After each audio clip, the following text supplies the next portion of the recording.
வாங்கங்க mutton கத்திரிக்காய் குழம்பு எப்படி செய்யலான்னு பார்க்கலாம். நான் 1/2 கிலோ அளவு மட்டன் எடுத்திருக்கேங்க. இது வந்து எலும்பும் கறியும் சேர்ந்த மாதிரி உள்ளதாங்க. எப்போவுமே எலும்பும் கறியும் சேர்ந்த மாதிரி உள்ளதை குழம்பு வச்சிங்கன்னா ரொம்ப டேஸ்ட்டாக இருக்கும். இதை கழுவிட்டு சின்ன சின்னதாக கட் பண்ணிவிட்டு குக்கரில் சேர்த்துக்கலாம். ஒரு கைப்பிடி அளவு கருவேப்பிலை சேர்த்துக்கலாம். ஒரு கைப்பிடி அளவு சின்ன வெங்காயத்தை 2 நறுக்கிட்டு சேர்த்துக்கலாம். ஒரு சின்ன தக்காளியை பொடியாக நறுக்கிட்டு சேர்த்துக்கலாம். தேவையான அளவு தண்ணி சேர்த்துக்கலாம். 1 ஸ்பூன் அளவு மஞ்சள்தூள் சேர்த்துக்கலாம். 1/4 ஸ்பூன் அளவு சோம்பு சேர்த்துக்கலாம். இது எல்லாத்தையுமே நல்லா கலந்து விட்டுறலாம். குக்கரில் விசில் போட்டு 8 விசில் வச்சுக்கலாம்.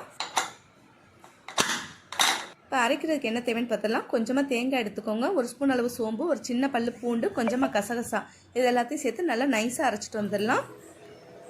பாருங்கள், மட்டன் நல்லா வெந்து வந்துருச்சு. இப்போ குழம்பு மிளகாய்த்தூள் 2 ஸ்பூன் சேர்த்துக்கலாம். இது வீட்டில் அரைச்ச குழம்பு மிளகாய்த்தூள் தாங்க. குழம்பு மிளகாய்த்தூள் எப்படி அரைக்கிறதுன்னு என்னோடய சேனலில் கொடுத்துருக்கேன். நீங்கள் என்னோடய சேனலில் போய் பாருங்கள். சின்ன துண்டளவு புளி எடுத்து நல்லா கரைச்சிட்டு சேர்க்கலாம். புளி வந்து ரொம்ப அதிகமாக சேர்த்துறாதீங்க, இந்த அளவில் இருந்தால் போதுமானது.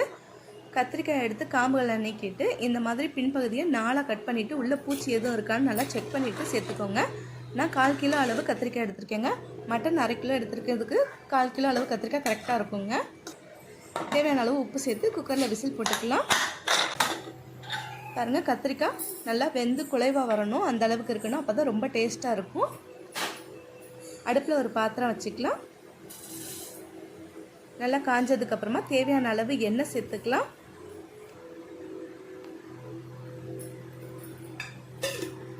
எண்ணெய் நல்லா காஞ்சி வந்ததுக்கப்புறம் 1 ஸ்பூன் அளவு உளுந்தும் 1 ஸ்பூன் அளவு சோம்பும் சேர்த்துக்கலாம். ரெண்டும் பொரிஞ்சு வரட்டணும். தேவையான அளவு பட்டை வகை சேர்த்துக்கலாம். கொஞ்சமாக சின்ன வெங்காயம் சேர்த்துக்கலாம். கொஞ்சமாக கருவேப்பிலை சேர்த்துக்கலாம். பொடியாக நறுக்கிற தக்காளி கொஞ்சமாக சேர்த்துக்கலாம். இது எல்லாத்தையுமே நல்லா வதக்கி விட்டுருங்க. நல்லா வதங்கி வரைக்கும். என்னோடய சேனல் உங்களுக்கு பிடிச்சிருந்துச்சுன்னா லைக் பண்ணுங்கள், ஷேர் பண்ணுங்கள், மறக்காமல் சப்ஸ்கிரைப் பண்ணி வச்சுக்கோங்க.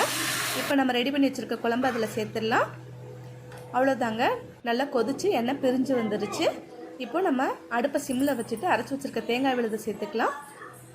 ரொம்ப டேஸ்ட்டான மட்டன் கத்திரிக்காய் குழம்பு ரெடி ஆயிடுச்சுங்க. செஞ்சு பார்த்துட்டு எப்படி இருந்துச்சுன்னு கமெண்டில் சொல்லுங்கள். என்னோடய சேனல் உங்களுக்கு பிடிச்சிருந்துச்சுன்னா லைக் பண்ணுங்கள், ஷேர் பண்ணுங்கள், மறக்காமல் சப்ஸ்கிரைப் பண்ணி வச்சுக்கோங்க. தேங்க்யூ.